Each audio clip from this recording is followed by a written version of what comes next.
Hello दोस्तों, सभी को नमस्कार। कैसे हैं आप सब? चलिए आज हम देखते हैं पार्टनरशिप साझा का टॉपिक। और ये टॉपिक अनुपात समानुपात पर ही डिपेंड करता है। तो जिस प्रकार हमने अनुपातों का देखा था वैसे ही क्वेश्चन हमें यहाँ पे देखने होंगे, लेकिन थोड़ा सा उसमें चेंजिंग आ जाएगी। साझा हो जाएगा और पार्टनरशिप हो जाएगी दो तीन सदस्यों की। तो ये क्वेश्चन इस प्रकार से होंगे। इम्पोर्टेंट टॉपिक है हमारा, ध्यान रखिएगा। चलिए शुरू करते हैं। प्रियांक, करण और रोहन ये पैसे लगाते हैं। ये 8,000 लगाता है, ये 7,000 और ये 9,000 लगाता है। और इनको वर्ष के अंत में जो लाभ होता है इनके पास में 14,400 रुपए का। 14,400 रुपए का इनको लाभ होता है। तो जो लाभ इनमें बटेगा ना, वो उसके हिस्से के अकॉर्डिंग बटेगा कि उसका हिस्सा कितना है। तो ये तो हम भी नॉर्मल से देखते हैं कि जो पैसा ज्यादा लगाएगा उसको लाभ के अंदर हिस्सा ज्यादा मिलेगा, ठीक है। अब वो कितना मिलेगा हिस्सा, वो हम किस प्रकार से डिसाइड कर रहे हैं, तो वो हम करेंगे अनुपात निकाल करके इनका। हम देखते हैं कि इन सब में क्या अनुपात है। तो देखिए यहाँ से जो संख्या कॉमन है उसको हटा दो, तो बाकी बची हमारे पास में 8, 7 और 9। तो ये हमारे पास में इनका अनुपात कितना बचा? 8, 7 और 9 का अनुपात है तीनों के बीच में। तो अब हम देख लेंगे इन अनुपातों का योग कितना आ जाएगा। तो देखिए 8 और 7 हमारे पास में हो गए 16, 16 और 8 हो गए हमारे पास में 24। तो देखिए जरा 24 अनुपातों की वैल्यू हमारे पास में कितनी आ जाएगी? 14,400। 24 अनुपातों की वैल्यू कितनी है? 14,400 है। और अब हम देखते हैं कि एक अनुपात की वैल्यू कितनी आएगी। तो एक अनुपात बराबर कितना होगा? 14,400 बटा में 24। एक अनुपात की वैल्यू आ जाएगी। और हमें जिसकी वैल्यू निकालनी है हम उससे क्या कर देंगे? इसको गुणा कर देंगे। हमें कर्ण की वैल्यू ज्ञात करनी है तो हम कर्ण के 7 अनुपातों से इसको गुणा कर देंगे। पीछे क्वेश्चन हमने किए हैं इस प्रकार से। तो ये आ जाएगा हमारे पास में कितनी? 6, 24 छिका 144 आ जाएगा हमारे पास में। और फिर देखेंगे यहाँ पे आप कि 600 7 छिके कितना हो गया? 4200। इसका मतलब 4200 रुपए किसको मिलेंगे? करण को मिलेंगे। इस प्रकार से हमें क्वेश्चन को करना है। ए ने जो लगाया है पैसा वो 8 माह के लिए लगाया है, बी ने लगाया है 10 माह के लिए और सी ने लगाया है 12 महीने के लिए। अब महीने आ चुके हैं साथ में, इसलिए उनको भी साथ में रखना जरूरी है। तो देखिए देखिए सॉरी 14,000 रुपए इसने 14,000 रुपए जो लगाए हैं, ये लगाए हैं 8 माह के लिए। और इसने लगाया है 20,000 रुपए। 20,000 रुपए लगाए 6 माह के लिए। और ये लगाता है 12,000 रुपए 12 माह के लिए, ठीक है, वर्ष भर के लिए लगाता है। जब तक किसी का सबने एक समान ही लगाए हैं, एक साथ वो आते हैं और एक साथ ही उनको लाभ प्राप्त होता है, तब तो केवल उनके पैसों को ही रखा जाएगा। लेकिन जब हमारे पास में इनका समय आ जाए कि इसने 14,000 रुपए लगाए 8 महीने के लिए लगाए, ठीक है, इसने 20,000 रुपए लगाए 6 महीने के लिए, तो इसने 12,000 लगाए 12 महीनों के लिए, तो हम यहाँ पे देखेंगे कि किसने ज्यादा लगाए हैं, पैसा किसका ज्यादा होगा यहाँ पे। तो यहाँ इस प्रकार से देखा जाएगा, मल्टीप्लाई में ही देखा जाएगा। तो हम तब इसको सब क्या क्या करेंगे? एक एक महीने का मान के चलेंगे और उसके साथ में जितने महीने अपने को दिए होंगे उनको गुना करेंगे साथ में। तो देखिए हम इनको गुना करके भी बाद में अनुपात बना सकते हैं, और हम यहाँ से डायरेक्ट अनुपात बना सकते हैं, क्योंकि हमें काटना तो है ही। और जब आपको पता हो कि किसी संख्या को काटना है किसी न किसी से, तब उसको मल्टीप्लाई मत करो, ठीक है ना, डायरेक्ट हम इसको कर सकते हैं। तो देखिए जैसे पहले हम 3 जीरो से 3 जीरो हटा देते हैं। उसके बाद देखिए जो जो संख्या कॉमन आएगी उसको हटा देते हैं। तो 4 को कॉमन हटा देते हैं, 4 दूनी 8 और 6 चौका 5 चौका 20 और 4 तिये 12, 3 हो गया, ठीक है। अब ये 3 इन दोनों में तो भाग जाता है, लेकिन इसमें भाग नहीं जाता 3 का, इसलिए 3 तो कटेगा नहीं। अब 2 से कटते हैं तो ये कितना आ गया हमारे पास में? 3। और यहाँ से कितना आ जाएगा? 6। तो ये हमारे पास कितना बच गया है? 14। तो 14 अनुपात 15 अनुपात 18। इसका मतलब सबसे ज्यादा पैसे किसके हो गए?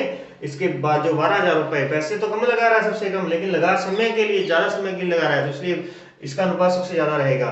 तो देखिए रुपए इनका लाभ है 42,300 रुपए। और कितने अनुपातों के अंदर बांटना है हमको? तो देख लीजिए यहाँ पे 14 और 15 29, 29 और एक 30, उसके बाद में 47। ध्यान कितना आ गया हमारे पास में? 47 आ चुका है। 47 अनुपातों की वैल्यू 42,300 आ गई। तो एक अनुपात की वैल्यू कितनी है? तो 42,300 बटा में 47। और हमें जिसका भी पूछा जाए, हमें यह पूछा गया है कि सी को ए से कितना अधिक मिला है, कितने रुपए अधिक मिले हैं, तो हम यहाँ पे देखेंगे कि इसको अनुपातों में कितने अधिक अनुपात मिल रहे हैं। तो कितने अनुपात अधिक मिल रहे हैं? 4 अनुपात अधिक मिल रहे हैं उसको, ठीक है ना। तो तब हम यहाँ से 4 से गुणा कर देंगे। यहाँ से आप देख सकते हैं तो ये कटेगा पूरा पूरा, लगभग ये जाएगा 9 तक जाएगा, 7 नीमा 63 और 9 चौका 36 और 6 42, ठीक है। तो कितने पे गया? 9 पे गया। तो ये आएगा हमारे पास में 9 चौका 36, यानी कितना आ गया? 3600 रुपये उसको अधिक मिलेंगे। सी को ए से कितने अधिक मिलेंगे? 3600 रुपये अधिक मिलेंगे। अगर ना आपको समझ में लगे तो आप ऐसे करना, यहाँ पहले सी का ज्ञात कर लेना, सी का लाभ कितना है, फिर ए का ज्ञात कर लेना, फिर दोनों को माइनस कर लेना, तो भी हमारा आंसर इतना ही है। देखिए क्रांति ने जो रुपए लगाए हैं 9000 रुपए, 9000 रुपए लगा करके इसने बिजनेस शुरू किया और 5 महीने बाद सुधाकर आता है, 5 महीने बाद सुधाकर आता है और कितने रुपए लगाता है? 8000 रुपए लगाता है। अब हम ये देखते हैं कि इन्होंने जो बिजनेस किया वो कितने महीने में किया है, कितने महीने के लिए किया है। इसने जो पैसे लगाए हैं वर्ष के अंत तक लगाए हैं, क्योंकि जब अपने कुछ नहीं दिया होता तो उसका वर्ष ही चलता है, पूरा वर्ष भर चलेगा, क्योंकि इसने बिजनेस शुरू किया है, ठीक है। तो बिजनेस शुरू किया है तो इसने 12 महीने के लगाया, ये 5 महीने बाद आया था, 5 महीने बाद आया था, इसका मतलब उसके बाद वो कितने महीने तक उसने पैसा लगाया? 7 महीने के लिए पैसा लगाया। यहाँ ध्यान रखिएगा, आप 5 से मल्टीप्लाई मत कीजिएगा, हमें यहाँ पे किससे मल्टीप्लाई करना है? 7 से करना है, क्योंकि वो 7 महीने तक उसका पैसा लगा रहा। अब यहाँ से देख लेंगे हम, माइनस कर देते हैं, 4 दूनी 8 और 4 तीय 12 और फिर कहेंगे 9 तीय 27, 27 अनुपात हो जाएगा हमारे पास में 14।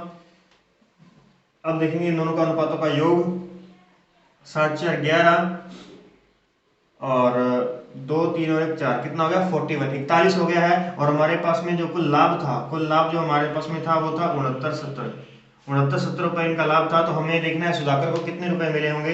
तो 41 अनुपातों की वैल्यू कितनी है? 6970 रुपए है। एक अनुपात की वैल्यू कितनी हो जाएगी? 6970 बटा में 41, और हमें सुधाकर के चाहिए तो हम गुणा कर देंगे सुधाकर 14 अनुपातों से, ठीक है। अगर वो पूछेगा कि किसको कम ज्यादा मिले हैं, ज्यादा किसको मिले हैं, तो इसको किरण को क्रांति को मिले हैं, कम सुधाकर को मिले, लेकिन कितने कम मिले हैं तो तब हम उसके जो अंतर है ना उससे गुणा कर देंगे, जैसे हमने पिछला क्वेश्चन किया था। तो देखिए यहाँ से ये कटेगा, लगभग पूरा पूरा जाना चाहिए, इसमें जाएगा ये 7 से कटे तो नहीं, पहले 1 पे जाएगा, 41 से कम 41, तो हमारे पास बच जाएंगे यहाँ पे 2 और यहाँ बच जाएंगे 8 और यहाँ बच जाएंगे 7। उसके बाद में ये जाएगा 7 पे, 7 एकम 7 और 7 चौका 28, 7, यानी कितना आएगा? 170 रुपए आएगी एक अनुपात की वैल्यू। तो 170 को हमें 14 से मल्टीप्लाई कर देना है। तो देखिए यहाँ पे हमारे पास में कितना आ जाएगा? 0 और 14 सत्ते 98, 14 सत्ते 98 का 8 हो गया, 9 हमारे पास में कैरी हो गए, 14 और 9 हमारे पास में हो गए 23। तो हमारे पास कितना आंसर आ गया? 2380 रुपए जो है वो किसको मिलेंगे? 53 रुपए बांटने हैं, 53 रुपए। अब ए को जो मिलेगा, ए को बी से 7 रुपए अधिक मिलेंगे और बी को सी से 8 रुपए अधिक मिलेंगे, ठीक है। इस प्रकार हमें इसको बांटना है। तो देखिए कल जो हमने क्वेश्चन किया था अनुपातों के अंदर, वो इस प्रकार से था कि ए का 1/2 भाग, बी का 1/3, सी का 1/6 भाग बराबर है, ठीक है ना। तो उनका अनुपात क्या बनेंगे, वो इस प्रकार से थे। लेकिन यहाँ पे जो कहता है ए को बी से 7 रुपए अधिक मिलेंगे, अधिक की बात हो रही है यहाँ पे, और बी को सी से 8 रुपए अधिक मिलेंगे। तो हमें किसका अनुपात नहीं दिया गया, किसकी वैल्यू नहीं दी गई, तो हम उसी को लिखेंगे पहले। सी का हमें नहीं बताएगा तो हम सी के रुपए मान लेते हैं x, किसी को मिलेंगे x रुपए, बी को मिलेंगे सी से 8 रुपए अधिक, 8 रुपए अधिक मिलेंगे तो यहाँ पे 8 x + 8 लिखना है अपने को, ध्यान रखिएगा x + 8 लिखना है। और इसी प्रकार से हमें यहाँ पे रखना है कि a को b से 7 रुपए अधिक मिलेंगे, b से 7 रुपए अधिक, यानी x + 8, ये तो b की वैल्यू है, इसके 7 रुपए अधिक इसको मिलेंगे। तो ये हमारे पास में a, b और a, c का हमारे पास में आ जाएगा। ये हमारे पास में क्या आ जाएंगे इनके, जिसमें अनुपातों में बांटना है। लेकिन यहाँ पे अभी अनुपात नहीं आएंगे। अब हम क्या करेंगे, ये इनको बांट दिए हैं पैसे, यानी ये कुल मिलाकर के अगर हम इन सभी का योग कर रहे हैं तो कुल मिलाकर हमारे पास कितने रुपए बन जाएंगे? 53 रुपए बन जाएंगे। क्योंकि वो क्या कहता है कि सी को मान लेते हैं इसमें से x रुपए मिल गए, उससे 7 अधिक 8 अधिक बी को मिल गए, और बी से 7 अधिक ए को मिल गए। तो ये सारे के सारे रुपए इसमें बढ़ चुके हैं, ठीक है। अब हम सबका योग करेंगे, तो योग करेंगे हमारे पास में कितना आ जाएगा? 3x प्लस में 8 7 15, 15 और 8 हमारे पास में बन जाएंगे यहाँ पे 23, कितना हो जाएगा? 23। तो ये आगे बराबर में हम लिखेंगे यहाँ पे कितना है? 53। यानी इन सब का हमने योग कर लिया, एबीसी का योग किया, तो एबीसी का योग कितना है? 53 रुपए तो बांटने अपने को, तो इसलिए वो 53 रुपए ही सामने लिखे जाएंगे। तो यहाँ पे हम 23 को पहले इधर जाकर के माइनस करेंगे, तो 3x बराबर कितना आ जाएगा हमारे पास में? 53 - 23 कितना हो जाएगा? 30। तो x बराबर कितना आ जाएगा हमारे पास में 10।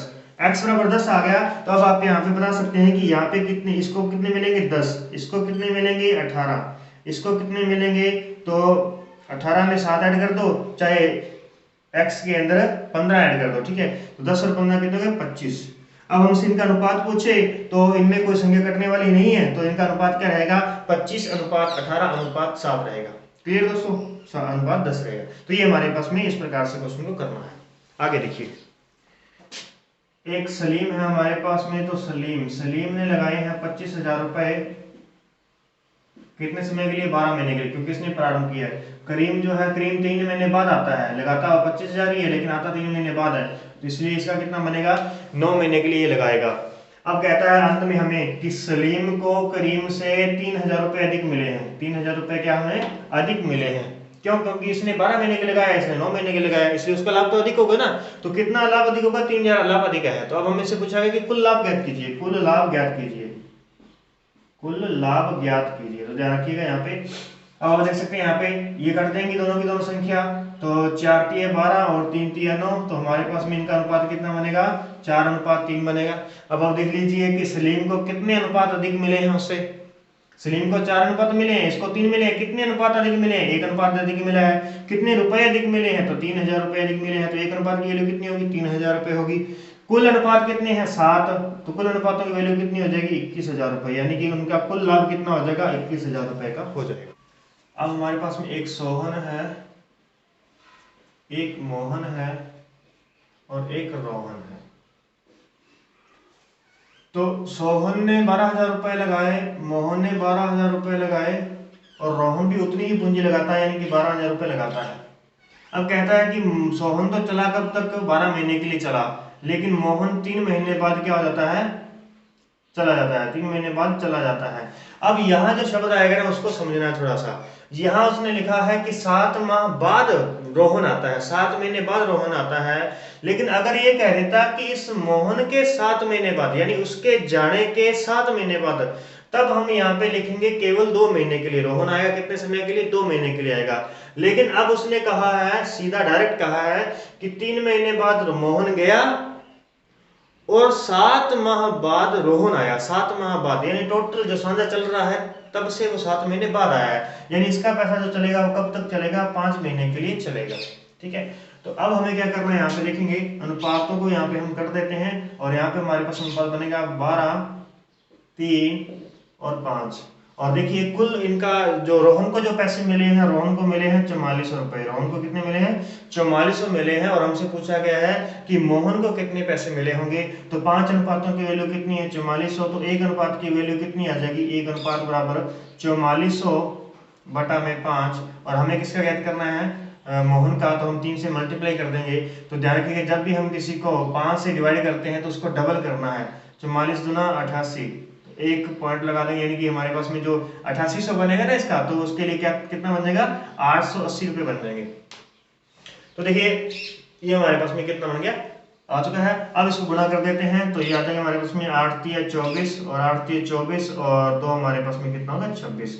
इसका मतलब ये रोहन को कितने रुपए मिलेंगे 2640 रुपए मिलेंगे। सीता ने जो क्या किया है, सीता ने एक फैंसी स्टोर खोला है और गीता उसमें बाद में आएगी। तो सीता ने 5,000 रुपए लगाए, ठीक है। अब गीता जो है गीता जो है वो 7 महीने बाद आती है, 7 महीने बाद आती है, मतलब ये 5 महीने के लिए आती है। लेकिन इसने कितनी पूंजी लगाई है ये हमें नहीं दिया गया है। हमें क्या दिया गया है कि अंत में जो इनको लाभ मिलेगा ना, वो जो लाभ मिलेगा वो इसको लाभ मिलेगा 10:7 के हिसाब से। किस अनुपात से लाभ मिलेगा 10:7 के अनुपात से इनको लाभ मिलेगा।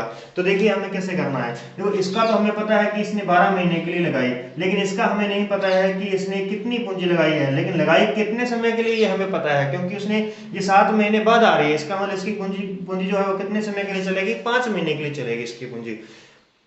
अब जब ये 5 महीने के लिए चलेगी और बाद में जब हम काट करके देखेंगे, देखो जब भी हम यहाँ से जब पूंजी और जो महीने होते हैं उनको काटते हैं तब हमारे पास में किसका अनुपात आ जाता है लाभों का अनुपात आ जाता है। तब किसका अनुपात आ जाता है लाभ का अनुपात आ जाता है। तो हमें यहाँ पे लाभ का अनुपात दे रखा है, यहाँ पे कितना अनुपात दे रखा है कि इसके कहने का मतलब है कि ये जो कट कटा के कितना आएगा 10:7 बनेगा।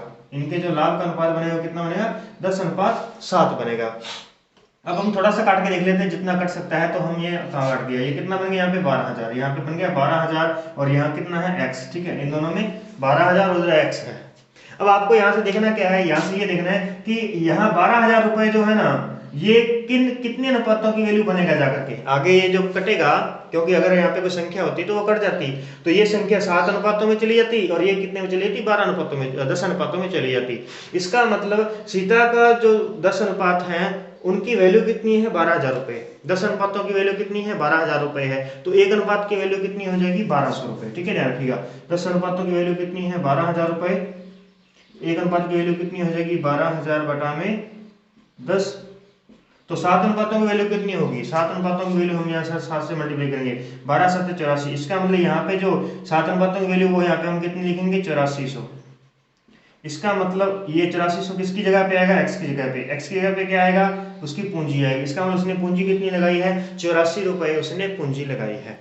जब आप 8400 रुपये यहाँ पे लिख के देखोगे, अब आप देख सकते हैं कि 5,000 रुपये उसने लगाए थे 12 महीने के लिए और 8400 रुपये उसने लगाए हैं 5 महीने के लिए। क्योंकि अब आपके पास में ऑप्शन तो होंगे ना, तो आप ऑप्शन से भी क्वेश्चन को कर सकते हैं। देखिए अब हम क्या करेंगे, यहाँ से जितना कटता है उसको काट देते हैं। यहाँ 5 से 5 कट जाएगा और उसके बाद में 12 7 84, यहाँ 7 बच गया और यहाँ पे कितना बच गया, 10। 10 अनुपात 7 हमारे पास में वापस से उत्तर बन रहा है। तो इसका मतलब ये हमारा जो यहाँ पे हमने ऑप्शन रखा है वो सही रखा है, ठीक है।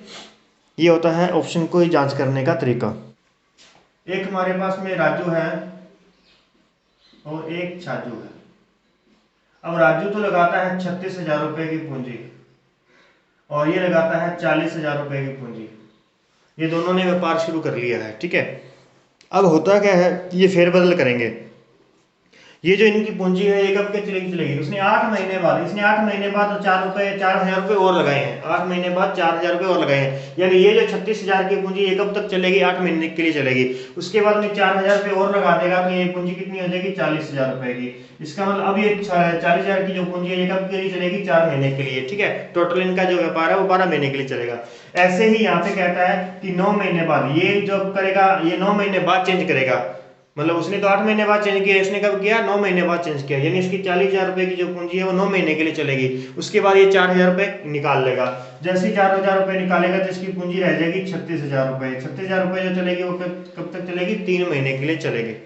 अब जो है हमारे पास में वर्ष के अंत में इनका जो है लाभांश अपने को दे दिया गया है और उसको हमें बांटना है। तो देखिए किस अनुपात में हम बांटेंगे। तो पहले हम अनुपात ज्ञात कर लेते हैं। तो इसके लिए अब हमें इन दोनों को पहले क्या करना होगा, आपस में गुणा करके ऐड करना होगा कि इसकी साल भर में कुल कितनी पूंजी निवेश हो चुकी है और इसकी साल भर की कितनी पूंजी निवेश हो चुकी है। तो देखिए मल्टीप्लाई करेंगे, 3 0 8 6 48 और 8 3 24 और 4 आ जाएगा हमारे उसमें 28।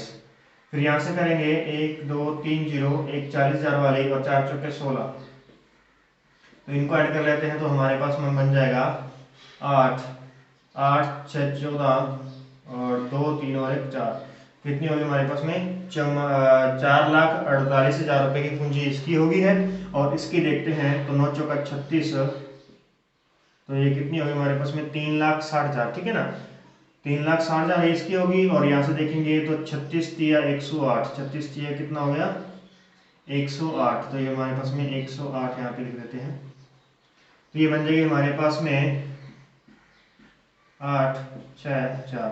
इसकी कितनी होगी 4,68,000 की पूंजी, उसकी होगी 4,48,000 की पूंजी होगी है। अब हम इसमें क्या करेंगे, अनुपात ज्ञात करेंगे। तो यहाँ 3 0 से 3 0 काट देते हैं, 2 से डिवाइड कर देते हैं पहले। तो यहाँ हमारे पास में आ जाएगा 224 और यहाँ आ जाएगा हमारे पास में 234, ठीक है। अब इससे और बाद में और कट सकता है तो 2 से और कर देते हैं तो हमारे पास में आएगा 112 और इसको करेंगे तो 117। तो ये आ जाएगा हमारे पास में 117।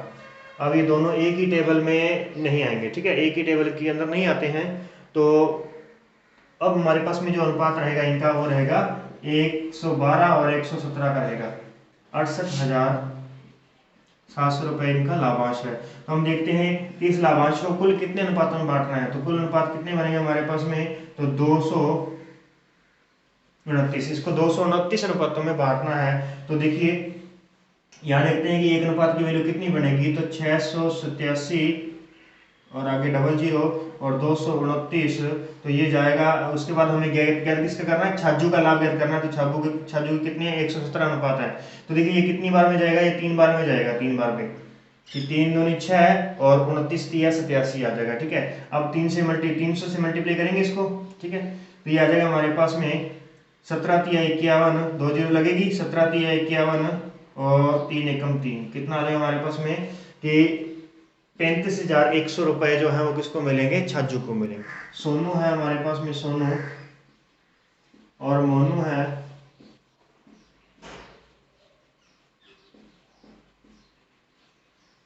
तो देखिए सोनू को कितने रुपए देने हैं, 1875 रुपए प्रत्येक माह देने हैं। तो 12 महीने के लिए देंगे तो ये हमारे पास में कितना आ जाएगा। तो देखिए 12 पंजे 60 और 12 से 84 और 6 90 और 12 8 है 12 96 और 9 हमारे पास में आ जाएंगे 105। 10 कैरी करेंगे तो 12 और 10 कितना आ जाएगा हमारे पास में 22।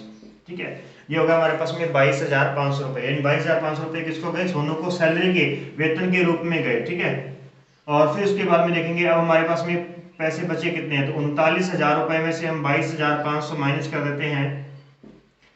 तो 39,000 में से 22,000 जाएंगे तो हमारे पास बचेंगे कितने, 17,000। तो सीधे बचेंगे 17,000 में से और जाएगा तो हमारे पास बचेगा 16,500। ठीक है, 16,500 रुपए यहाँ पे उसका बच जाएगा, टोटल लाभ बचेगा जो दोनों के अंदर बांटना है अपने को।